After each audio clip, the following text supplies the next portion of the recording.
Farg'ona viloyati huquqni muhofaza qiluvchi davlat organlari xodimlari hamkorligida xavfsiz va sog'lom yurt oyligi doirasida tezkor profilaktik tadbir o'tkazildi. Unda Marg'ilon shahri Navro'z mahallasida yashovchi 1974-yilda tug'ilgan fuqaro boshqaruvidagi Spark rusumli avtomashina xolislar ishtirokida ko'zdan kechirildi. Tadbir davomida avtomashina salonida 2 bo'lak to'q jigarrang rangli preslangan egiluvchi yopishqoq holdagi o'ziga xos hidga ega bo'lgan 203 gramm gashish giyohvandlik moddasini qonunga xilof ravishda sotish maqsadida saqlab kelinayotganligi aniqlandi.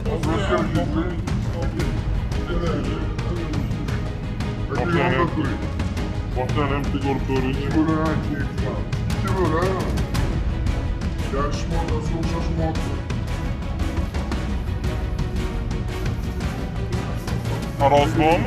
Taroz. Shundan so'ng fuqaroning Marg'ilon shahri Oltin Meros ko'chasi 14-uyida ham tezkor tadbir o'tkazildi. Tadbir davomida fuqaro yashash xonadonida jami 8,80 grammga teng 13 bo'lak to'q jigarrang rangli preslangan egiluvchi yopishqoq holdagi o'ziga xos hidga ega bo'lgan gashish giyohvandlik moddasi va bir dona elektron tarozini kelgusida ushbu moddani sotish maqsadida saqlab kelayotgani aniqlandi.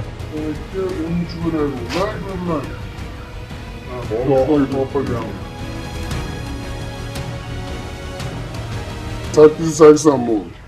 Ushbu moddalar va elektron tarozi xolislar ishtirokida ashyoviy dalil tariqasida bayonnoma tuzilib rasmiylashtirib olindi. 2026-yil 18-iyul kuni o'tkazilgan sudga oid kimyoviy ekspertizaning 1660-sonli xulosasiga ko'ra, avtomashina salonida olingan modda tarkibida faol giyohvand modda tetragidrokannabinol mavjudligi aniqlangan. Ekspertiza xulosasida ushbu modda gashish ekani hamda uning sof og'irligi 198,67 grammni tashkil qilishi qayd etilgan. Xonadonda dalil ashyo tariqasida olingan to'q jigarrang rangli preslangan egiluvchi yopishqoq holdagi o'ziga xos hidga ega bo'lgan modda tarkibida ham faol giyohvand modda tetragidrokannabinol mavjudligi va bu gashish deb nomlanishi, uning umumiy og'irligi 8,76 grammga tengligi ko'rsatib o'tilgan. Ushbu holatda fuqaroga nisbatan O'zbekiston Respublikasi Jinoyat kodeksining 25-moddasi hamda 273-moddasi 6-qism A bandi bilan jinoyat ishi qo'zg'atildi. Ayni paytda mazkur jinoyat ishi yuzasidan tergov harakatlari olib borilmoqda.